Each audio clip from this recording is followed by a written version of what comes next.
कथेचा विस्तार, या कथेचा या अभंगाचा विस्तार करण्यासाठी या सांगणारा संतांची कृपा व्हायला पाहिजे. आणि जीवनामध्ये फक्त संतांची कृपा संपादन करायची आहे. इस्टेट, मालमत्ता, मान, सन्मान हे सगळं ऑटोमॅटिक मिळणार आहे. हे प्रारब्धहीन आहे. त्याच्यासाठी अट्टहास करण्याची गरज नाही.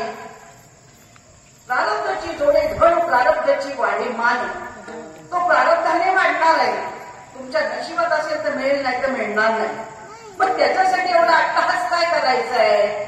त्याच्यासाठी करायचं नाही. करायचंय मला सुख मिळालं पाहिजे, मला समाधान मिळालं पाहिजे. आणि प्रत्येकाची धडपड आहे ती सुखासाठी, समाधानासाठी. तुम्ही सांगा, या देवळामध्ये तुम्ही 12 महिने येऊन बसता भाऊ? खरं सांगायचं आजच्या दिवस, एकदम खरं बोलायचं.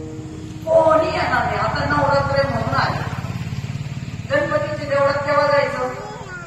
फक्त गणपती बसलीची जायचं नाही का? चतुर्थीला जायचं. सोमवारी महादेव, मंगळवारी देवी, बुधवारी पांडुरंग, गुरुवारी दत्त, शुक्रवारी देवी, शनिवारी मारुती, रविवारी सूर्य. नशीब 7च वारे नाही का?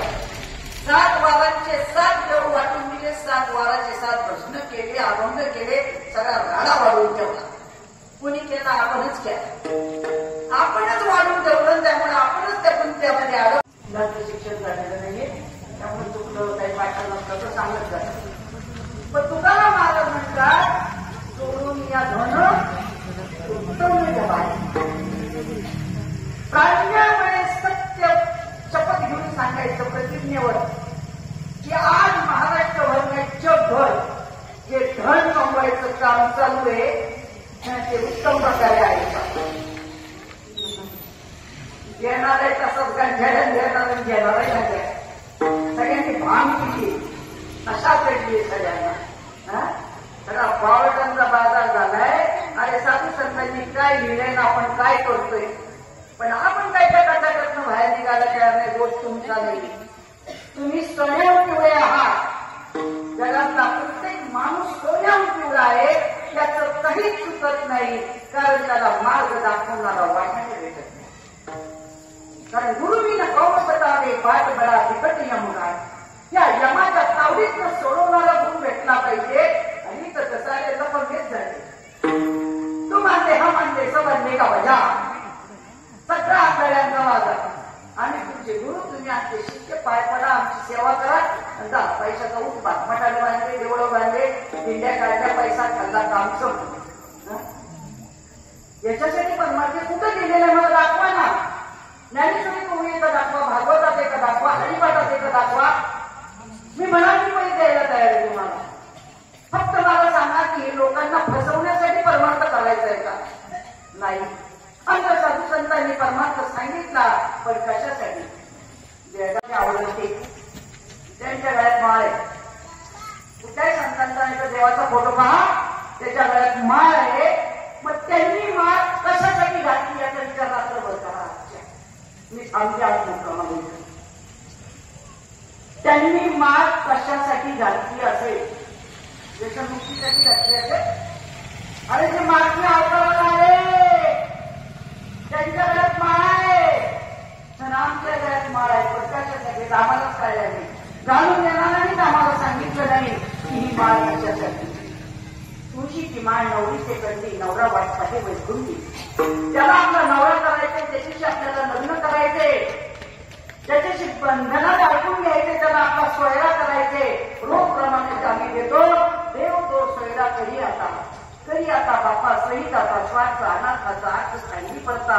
सांगी आता कधी कल्पनेची वाट माता नेली पंढरीची जावे सर्व सुख द्यावे आणि लुट ते पहावे विटेल. हे सगळं म्हणतोय आम्ही, पण करत काहीच नाही. मग पहिल्यांदा आम्हाला माळच कशासाठी हे माहीत नाही, तो पुढचा परमार्थ कधी माहीत होणार. अख्ख्या जगाला गरज आहे सुखाची. तुम्हाला सुख पाहिजे ना सगळ्यांना? मग सुख कशासाठी ते कळालंय? तुम्हाला वाटतं सारी गरिबी सुख आहे? नाही, तो आनंद आहे. घर बांधणं सुख आहे? नाही, तो आनंद आहे. आनंद, सुख आणि समाधान प्रत्येक खूप वेगळी गोष्ट आहे. आपल्याला पाहिजे सुख. ते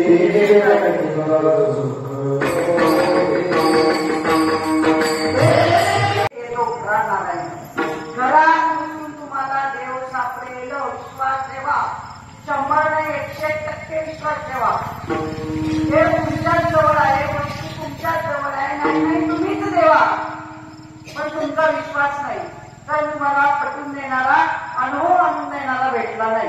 नुसतं म्हणून चालणार नाही, त्याचा अनुभव घ्यावा लागेल. कारण अनुभव आल्यानंतर ते या जगाला येत असेल. मग देव हृदयामध्ये आहे, हृदय आतमध्ये आहे. मग आपल्याला सुद्धा आत जावं लागेल. आत जाण्याचा मार्ग साधू संत शिकवतात, त्यांची शरणागती करावी लागेल. तो मार्ग फक्त संतांना माहितीये, बाकी कोणालाही माहित नाही. संत लाखात एखादा असतो, विरळायचा कोणी तुका त्याची योगदानगणी, आणि असा महात्मा ज्या दिवशी तुम्हाला भेटे, ते सगळे फक्त कीर्तनकार आहे. बुवा आहे, बुवा बाजरी बुवा असतात ना, ते बुवा आहे, कीर्तनकार आहे. पण संत नाही. संत लाखात एखादा असतो. संतांची लक्षणं फार वेगळी आहे, ज्ञानेश्वरी भागवत मध्ये दिलेली आहे. आणि अशा लक्षणाचा महात्मा ज्या दिवशी तुम्हाला भेटे, तुम्ही त्याची शरणागती करता, ते तुम्हाला एकांतात अनुग्रह देतील. एकांतात चव्हाट्यावर माळा घालत नाही. जगातले सगळे महत्वाचे व्यवहार एकांतात असतात, चव्हाट्यावर नसतात. तुमचं जर जनरल स्टोअरचं जरी दुकान असेल, पानपट्टीचं जरी दुकान असेल, तर दिवसभर दरवाजा उघडाय, धंदा जोरात चालू आहे. परंतु रात्री गल्ला नसताना दार उघडे का दाखवून आहे.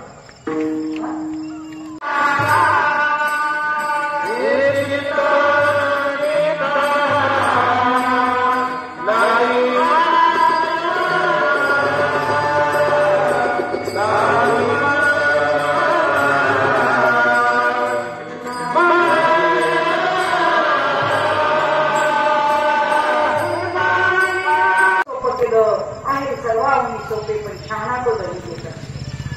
परमात्म्याला गरज कोणाची आहे? शहाण्यांची. आपण कोण आहे? स्थिर शहाणे. आपला अर्धा जास्त आहे ना, त्याच्यामुळे देव सापडा ना. ज्या दिवशी तो अर्धा काढायची तयारी होईल, त्या दिवशी आपण शरणागती करू, आणि मग मात्र आपलं झाल्याशिवाय राहणार नाही. मग ज्या वेळेला पार्वतीने शंकराला विचारलं, मग शंकराने सांगितलं तुला एकांतात न्यावं लागेल.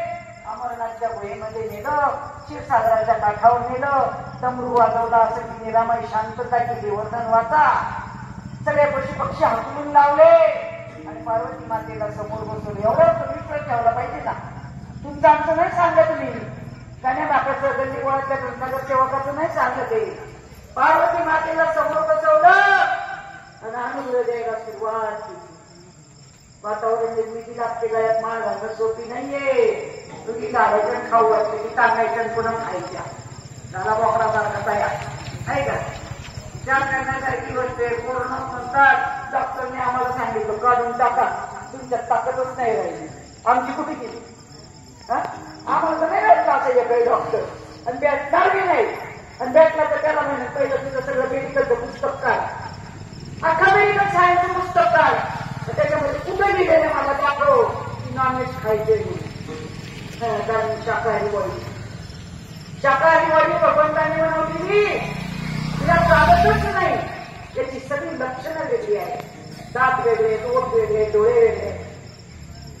आपण पाणी ओठाने पितो जिबी. अनंत आज संतही आहे, देवही आहे, नामही आहे, प्रचिती आहे, सगळं जसं तसं आहे. परंतु ते आपल्यापर्यंत येत नाही, ते दुकान, आणि म्हणून आपल्याला तोपर्यंत तो माल तयार होत नाही. आणि म्हणून ज्यांच्या कृपेने देवाची अनुभूती येते त्यांना संत म्हणतात. तो जिव्हाळा जाणायचा आहे की देवाची आणि आपली भक्ती काय आहे, आपल्यामधला भगवंत आपल्याला जाणायचा आहे. आणि मग इतकं प्रेम आहे त्याची खरंच आपणच ती वस्तू एकच आहे. देव आपल्यापेक्षा वेगळा नाहीये, ती वस्तूच आपण आहोत. मग मला ते थोडक्यात सांगायचं की त्या माणसाचा श्वास जातो, आणि त्यानंतर माणूस मेला म्हणून डिक्लेअर केला जातो. पण त्यानंतर तो जो माणूस पडलेला आहे जमिनीवरती, तो तुमचा नाना, तर त्याच्यातला निघून गेला तो तुमचा नाना. बरेच लोक म्हणतात तो पडलाय तो आमचा नाना आहे. मग या शोकेस मध्ये घेऊन करा रोज तुझ्या जमल का? अरे 10 मिनिटात नंतर जाऊन टाका, आम्हाला जेवायचे, ड्युटीला जायचंय. म्हणजे नाशिवंत देह याच्यावर आम्ही आयुष्यभर प्रेम करतो, काही उपयोग नाहीये. हा काही करू शकत नाही, फक्त बुचकावणे. पण आपली जी चैतन्यमय वस्तू आहे, ती जी व्हील पॉवर आहे, ती सगळं कार्य करते. आता सुद्धा जर हा स्पीकर आहे, पण लाईट जर गेली तर हा स्पीकर फक्त मोड आहे, काहीच उपयोगाचा नाही. आता याच्यामध्ये चेतना आहे, ऊर्जा आहे, वीज आहे. वीज डोळ्याला दिसते का? नाही. पण कोणाला पाहायचं असेल तरी आपण डोळ्यात आपण त्याला हात लावायचा. जमत म्हणजे वीज दिसत नाही पण अनुभवाला येते. शब्द कानाला ऐकू येतो, डोळ्याला दिसत नाही. फुलाचा वास नाकाला येतो, डोळ्याला दिसत नाही. पदार्थाची चव जिभेला कळते, कानाला ऐकू येत नाही. आवाज कानांना ऐकू येतो, डोळ्याला दिसत नाही.